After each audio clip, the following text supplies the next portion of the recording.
যে দুনিয়ার থেকে যখন বিদায় নিতেছিলেন, হায় হায়, মালাকুল মউত যখন অনুমতি চাইতেছিলেন বুকে হাত রাখবো কি রাখবো না, তো বলছে অনুমতি দিব, আইনা আখি জিবরিল, আমার ভাই জিবরিল কোথায়?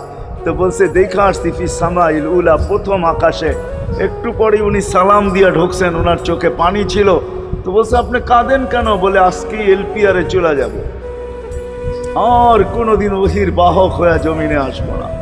আপনার পরে কোনো নবী নাই, কোনো রসুল নাই, আমারও ওহির কাজ শেষ। ওহির সুবাদে কখনো কখনো নৈকট্যময় জায়গায় চলে যেতাম, আজ থেকে আর যাওয়া হবে না।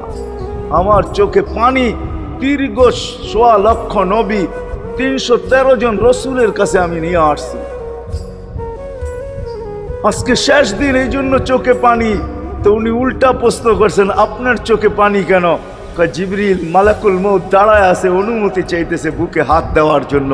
এখনো এক প্রশ্ন বাকি। বলছে সেটা কি? বলে ফামান লিবাদিলি উম্মতি। অথচ ৯ ঘরে চুলা জ্বালানোর মতো তেল ছিল না।